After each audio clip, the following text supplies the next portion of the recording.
Glória a Deus, aleluia. Sua voz suave como um sussurro, os Deus me chamar. Glória a Deus, aleluia. Meu coração se aperta, eu ando tão cansado, tenho trabalhado tanto. Glória a Deus. Meu coração se aperta ao ouvi-lo me chamando, me chamando, me chamando, me chamando, me chamando.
Samuel não decide quem é e qual é a voz.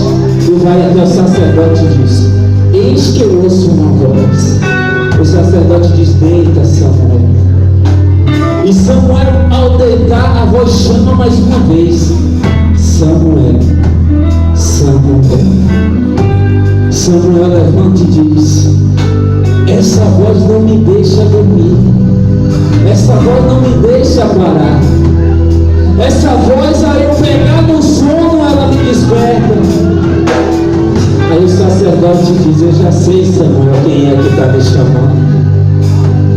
Apenas diga, Samuel: eis. Quando a voz lhe chamar, não adianta você colocar empecilho, não adianta você colocar dificuldade, porque quando você diz: eis-me aqui, a voz que lhe chama lhe garante: é Ele que abre as portas, é Ele que prepara o caminho, é Ele que te dá tudo, é Ele que te sustenta. Você vai, você vai, você vai.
chamou Paulo para a obra missionária, ele não disse a Paulo que ele iria enfrentar. Ele apenas disse: você vai levar o meu nome. Deus, quando eles escolhem os seus, ele não diz: olha, você vai ter dificuldade. Não. Para Deus não importa a dificuldade, porque Ele passa por cima de todas e entrega a vitória.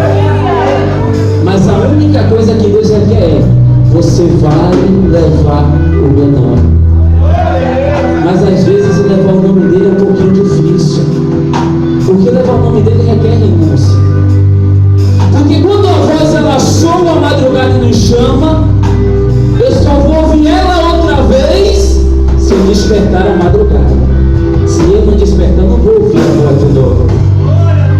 Quando a voz ela soa a madrugada e nos chama, é porque a voz que me chamou, ela está preparando uma longa caminhada em nossas vidas. E quando a voz soa e chama, Ele está dizendo: meu filho, minha filha, desperta, porque já chegou o tempo.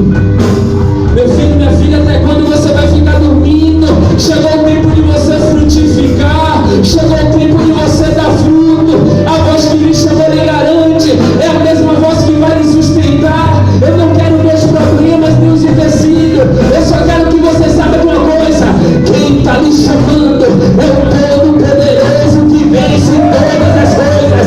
Não importa a dificuldade, você vai levar o nome dele. Se você estiver desempregado, você vai levar o nome dele. Ah, Senhor, mas eu não tenho carro. Vai levar o nome dele. Seja andando de bicicleta. Deixa eu te dizer uma coisa nesta noite: Ele não chamou os poderosos, não chamou os ricos. Ele chamou todos aqueles que tinham uma deficiência, para que todos soubessem: tudo que eu faço é através dele, porque eu sou dependente dele. Se a voz está lhe chamando, Ele vai suprir a sua dependência e a sua necessidade. Você vai. Só que vai louva. Aleluia.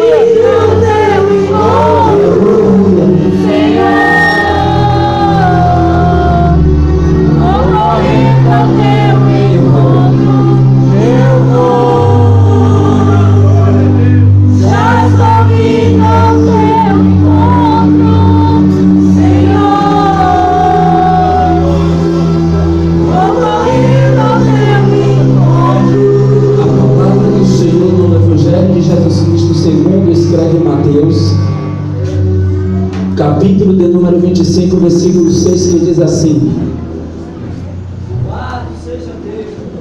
quantos acharam? Mas à meia-noite ouve-se um clamor: aí vem o noivo, aí vem o noivo, e sai ao encontro. Você pode sentar? Amados, quando Jesus, na sua caminhada, após ressuscitado, glorificado em nome dos 12, quando Ele diz assim: ó, ide de fazer discípulo, Ele deixa também uma coisa clara: ensinando a guardar o que eu vos tenho, porque a questão não é apenas ir, vai precisar ensinar. Por isso que a palavra diz: olha, e conhecereis a verdade, e a verdade vos libertará. Libertar do quê? Da ignorância. Porque enquanto nós não conhecemos algo, nós somos ignorantes. Porque para muitos, ignorante é pessoas brutas, nervosas, não. Ignorante é pessoas que rejeitam algo e tem uma dureza e não quer conhecer algo. E falar de missões é falar da vida de Cristo, não tem outra. Porque falar de missões e eu vim dizer que Deus vai te dar força, isso você já sabe, é óbvio. Você tem intimidade com Ele. Qualquer missionário, só se for de boca, qualquer missionário, ao abrir a tua boca, o seu corpo, ele tem intimidade. Porque entendeu que quando uma pessoa sai para fazer a obra, É impossível Deus não derramar sobre a vida dele para que faça aquilo ao qual a palavra liberada propôs aquelas vidas. E falar da vida de Cristo, nós vamos dar um passeio em alguns versículos da Bíblia para que nós venhamos entender o que o Senhor queria dizer com a parábola das virgens. Porque eu vou pedir para que você deixe a sua Bíblia aberta em Mateus capítulo 24, capítulo que antecede o seu versículo 1.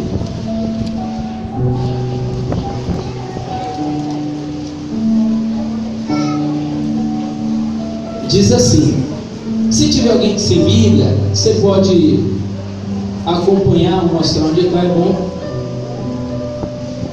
para obedecer a Bíblia para as crianças. Amém? Juninho, eu vou te dar uma Bíblia. Glória a Deus. Mateus 24, versículo 1, ele diz assim: olha, quando Jesus ia saindo do templo, da onde Jesus está saindo? Do templo. Pronto. Aproximou-se dele os seus discípulos para lhe mostrar a estrutura do templo.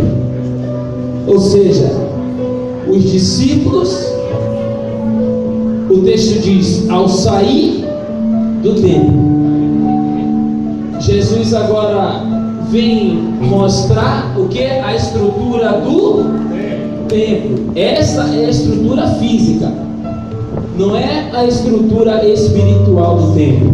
Amém? E Jesus, ao mostrar a estrutura do templo, ele começa a dizer aos seus discípulos assim: olha, você está vendo tudo isso? Está vendo tudo isso? Não ficará pedra sobre pedra. Está entendendo? Você está vendo a estrutura do templo? Jesus está falando do templo. Olha, não ficará pedra sobre pedra. Aí diz assim, o 2: e Jesus, porém, lhe disse: não vedes tudo isso? Em verdade vos digo que não ficará aqui pedra sobre pedra, que não seja. Pronto.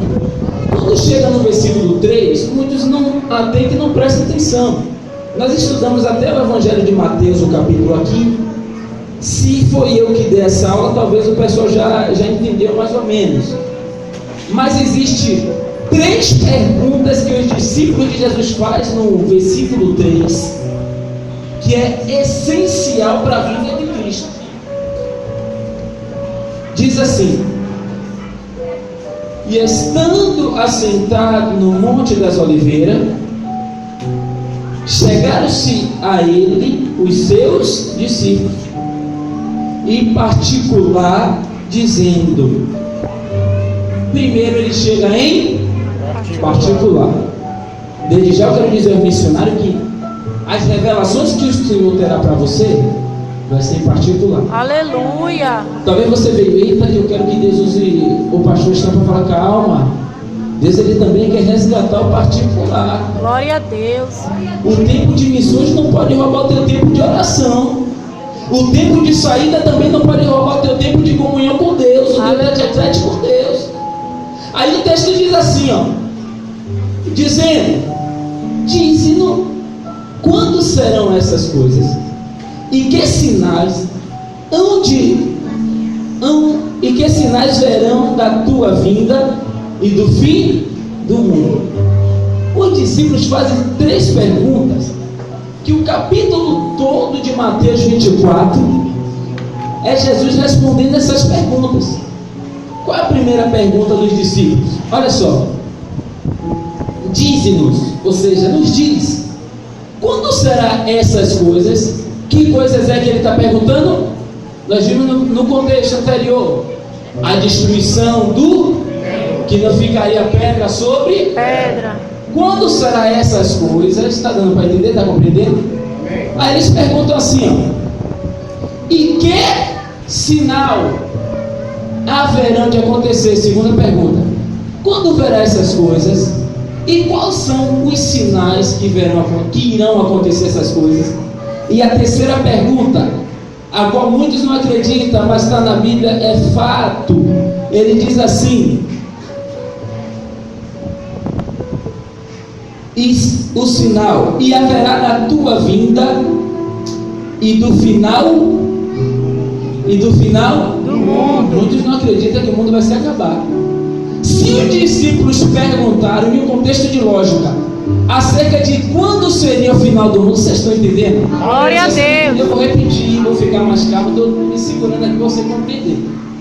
Se os discípulos perguntaram acerca do final do mundo, em um contexto de lógica, Cristo já estava falando a eles que o mundo iria acabar. Até porque o versículo diz que ele chama em particular, e as perguntas são acerca das coisas que iria acontecer.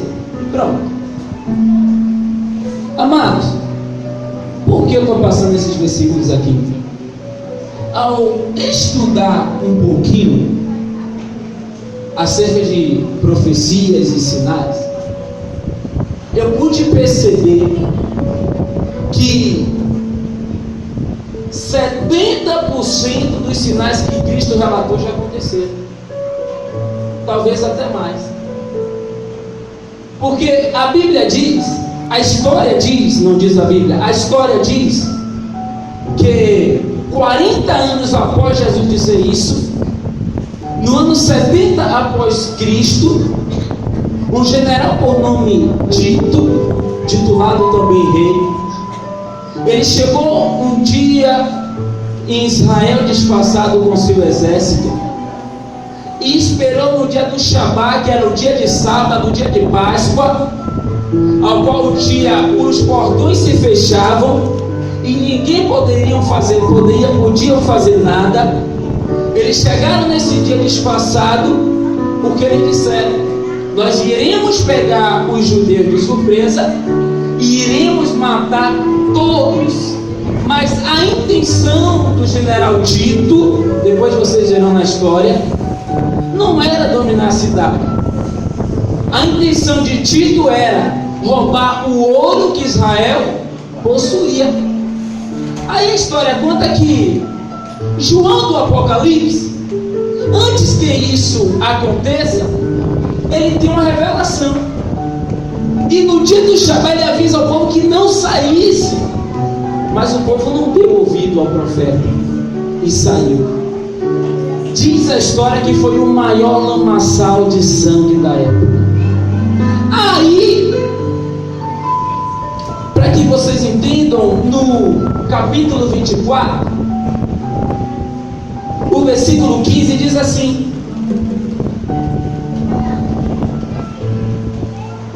quando, pois, vinde que a abominação da desolação de que falou o profeta Daniel está,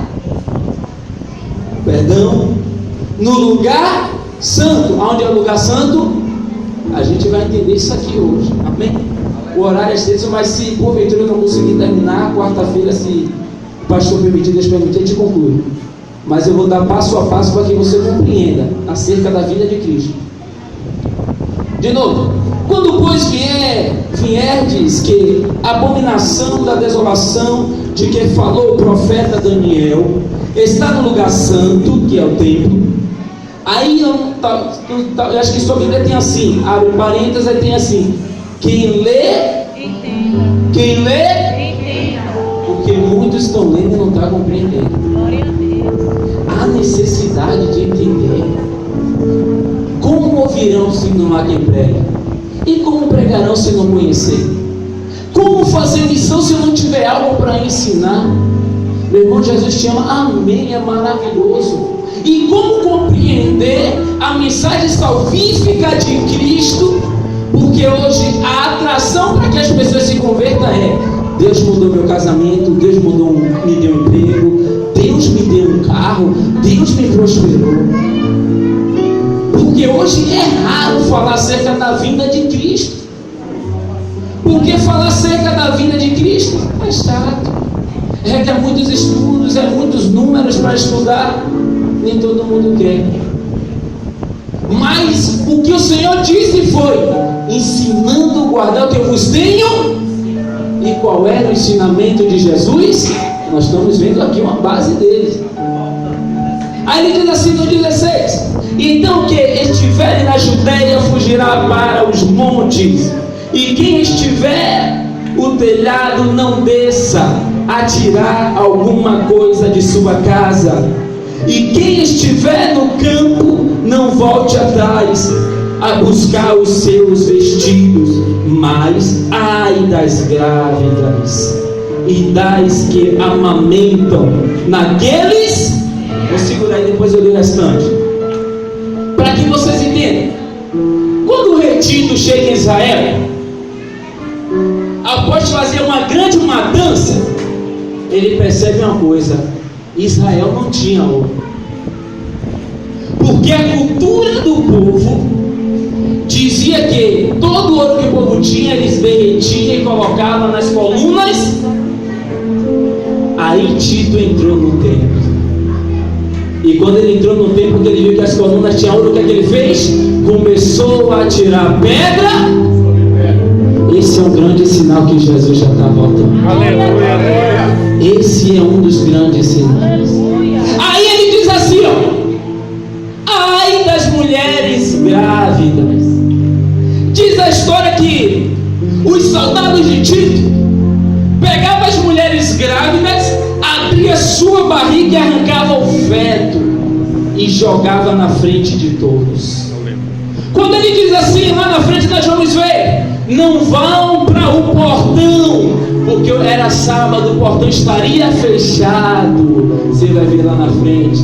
Quando ele diz assim, ó: não sobe para os montes e orem para que não seja no inverno, porque o monte é frio, eles iriam morrer. O que eu quero te dizer nessa noite é que um dos sinais da vinda de Cristo já foi apontado, e como está eu como noiva lavada e remida do Cordeiro, não adianta eu ser um missionário, ganhar cajazeira 9, 10, 20, 50, sussurranda, e no grande dia o Senhor dizer: eu não te conheço. Não adianta eu ir para o Pelourinho, eu ir para o Paraguai, e no grande dia o Senhor dizer: você fez pela misericórdia e pelo amor deles, eu te usei, mas eu não te conheço.